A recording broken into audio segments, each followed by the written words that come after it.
தூங்கி எந்திரிச்சோடைய தூங்கிட்டாங்க அப்படின்னு சொல்லிட்டு ஒரு நியூஸ். இந்த லெஃப்டில் இண்டிகேட்டரை போட்டு ரைட்டில் கையை போட்டு ஸ்ட்ரைட்டாக போய் நாங்கள் போலீஸே கன்ஃபியூஸ் பண்ணுவோம்லாமா? இல்லை. அதே மாதிரி நாங்கள் மாக் ட்ரில் தான் பண்ண போகிறோம், பயிற்சி எடுக்க போகிறோன்னு சொல்லி பாகிஸ்தானை நைட்டோட நைட்டாக பிரித்து மேய்ஞ்சிட்டாங்க. இதை உண்மையிலே அவங்க எதிர்பார்த்துருக்க மாட்டாங்க. ஆனால் இது எவ்வளவு சேதாரம், யார் யார் சத்தா, முக்கியமான ஆளுகள் எதுவும் உள்ளுக்குள்ளே சிக்கியிருக்காங்களா அப்படின்றத பற்றிலாம் எதுவும் தெரியல. ஆனால் முப்படையும் சேர்ந்து மூச்சு திணற அடிச்சிருக்காங்க.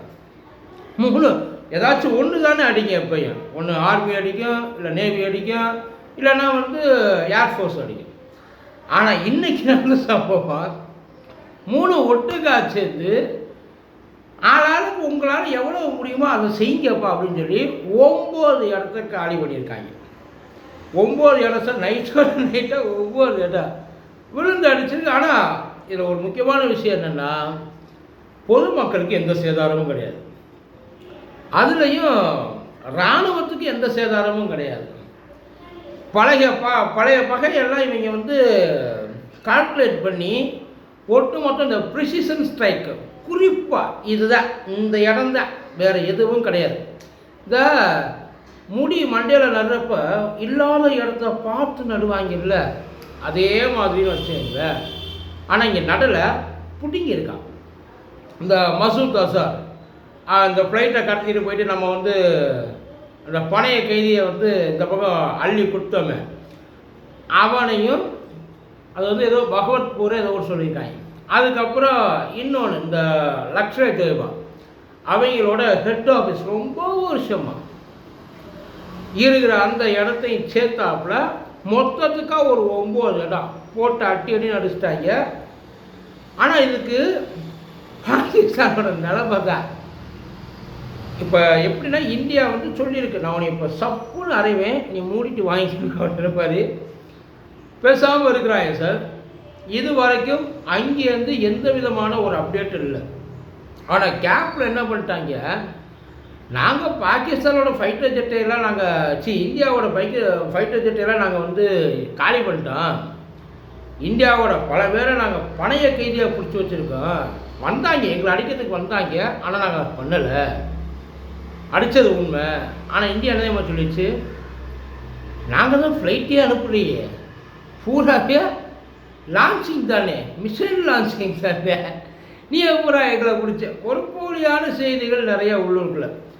இந்தியா இப்போ என்ன சொல்லியிருக்குன்னா, நீ என்னை அடிக்கிறதுக்கு எனக்கு தெரியாமல் என் ஊருக்குள்ளே வந்து தான் அடிக்கணும், ஆனால் நான் உனக்கு தெரிஞ்சு என் ஊரில் உட்காந்துக்கிட்டே உன்னை நான் அடிப்பேன் அப்படின்றத இந்தியா இப்போ ஓப்பனாகவே சொல்லியிருக்கு. ஆனால் இதில் பாகிஸ்தான் பல பிரச்சனைகளை கிளப்பி விடுறதுக்கான வாய்ப்புகள் நிறையா இருக்குது. ஏன்னா இந்தியா சொல்லிடுச்சு எங்கெங்கே அடித்தோம், எதால் அடித்தோம், எப்படியெல்லாம் அடித்தான் அப்படின்றத தெளிவாக மேப் போட்டு இந்தியா கவர்மெண்ட்டு கொடுத்துச்சு. ஆனால் பாகிஸ்தான்காரங்க இது வரைக்கும் வாய் திறக்க மாட்டேன்ட்டாங்க. நாங்கள் அடி வாங்கினது உண்மை, எங்களுக்கு ப்ளீடிங் ஆகிட்டுருக்கு அப்படின்றத இது வரைக்கும் அவங்க ஒத்துக்கவே இல்லை. அவங்க எப்படி அதை திருப்பி விடுவாங்கன்னா, இந்தியா எங்கள் நாட்டு மக்களை அழிச்சிருச்சு, அவங்களே கொன்னாலும் கொள்வாங்க.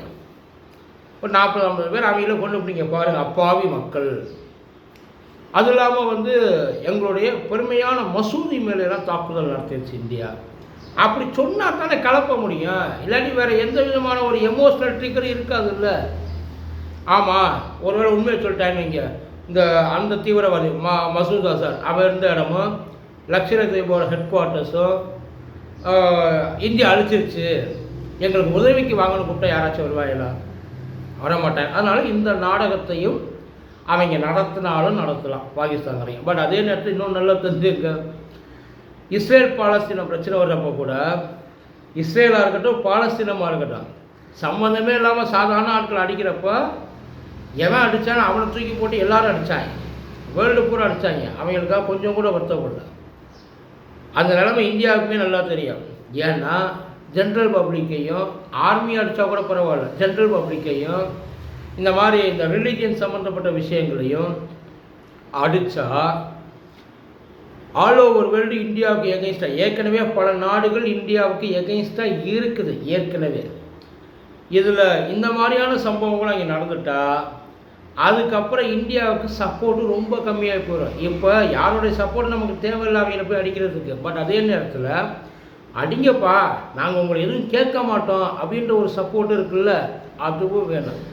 ஆனால் இது பண்ணதுக்கப்புறம் இதெல்லாம் பண்ணோம், இப்படியெல்லாம் செஞ்சோம் அப்படின்றத வேர்ல்டில் முக்கியமான நாடுகளுக்கு, அதாவது யார் யாரெல்லாம் இந்தியாவுக்கு ஆதரவாக இருக்காங்களோ அவங்க அத்தனை பேருக்கும் இந்தியா ஒரு ரிப்போர்ட்டை கொடுத்துச்சு. அப்பா இவங்க ஏதாச்சும் ஒன்று சொல்லுவாங்க, ஆனால் அதையெல்லாம் தயவு செய்து நம்பி அதை பூரா ப்ராடு, நான் என்ன பண்ணேன்றதை நான் சொல்லிடுறேன் அப்படின்னு சொல்லி அது எல்லாத்தையும் ஷேர் பண்ணியாச்சு. இப்போ அடுத்து இந்தியாவுக்கான ஒரு பதிலடி, பாகிஸ்தான் கண்டிப்பாக கொடுக்கும். அது நேரடியாக கொடுக்குதோ இல்லை மறைமுகமாக கொடுக்குதோ, அப்படி கொடுக்க போகிற நேரத்தில் நாமெல்லாம் கொஞ்சம் உஷாராக இருக்கணும். அவங்க நம்மளை மாதிரி இந்த யுத்த தர்மத்தை எல்லாம் ஃபாலோ பண்ண மாட்டாங்க, அது வேறு கேட்டகரி. அவங்க எப்படி வேணாலும் அடிப்பாங்க. அதனால் இப்போது ஆல்மோஸ்ட்டு பார்டர் எல்லாமே க்ளோஸ்டு. ஏர்போர்ட்ஸு நார்த்துக்கு போகிறவங்க, முக்கியமாக ஜம்மு காஷ்மீருக்கு போகிறவங்க, அந்த ஏர்போர்ட்டே ஷட் டவுன் ஆனாலும் ஆகிடும். அதுக்கப்புறம் இந்த பார்டர் லைனில் இருக்கிறவங்களாம் கொஞ்சம் பார்த்து பத்திரமா இருந்துங்க. எப்போ வேணாலும் உண்மையில் இப்போ தான் உண்மையான ஒரு அவனை லைட்டை ட்ரிகர் பண்ணிகிட்ருக்கான். இப்போ அவனை அடித்தாச்சு, கடையை காலி பண்ணியாச்சு, கடையை சாத்திட்டு அந்த பக்கம் ஒன்றானா அவன் நமக்கு அடிமை, இல்லை நம்ம பக்கம் வந்தானாலும் அவன் நமக்கு அடிமை தான், அதில் மாற்றவே கிடையாது. அவன் எந்த பக்கம் ஓடி அடிமையாக போகிறான் அப்படின்றது தான் ஒரு கேள்வி. மற்றபடி எல்லாமே பயங்கர செக்யூராக தான் இருக்கும். மேபி இந்த போர் பயிற்சி சொல்கிறாங்க இல்லைங்களா, அந்த போர் ஒத்திகை மேபி நம்மளை பார்த்துக்குது, அவ்வளோதான். அதாவது நல்லதாக இருக்கும், எந்த நேரத்தில் எது வேணாலும் நடக்கலாம், ஏன்னா பைத்தியக்காரங்க. ஆனால் இந்த முனீர், அப்புறம் இந்த ரத்த ஆறு ஓடும் சிந்து சமவெளியில், அது ராமர் கோயிலை மறுபடியும் இடித்து பாபர் மசூதியா, இவங்கெல்லாம் எங்கடா இருக்கீங்க, எங்கே இருக்கீங்க தெரியலையேப்பா. அனைவரும் ஒன்று சேர்ந்து அடுத்த மார்க் பண்ணி வச்சுருக்க இடத்துக்கு தவறாமல் நிற்கவும்.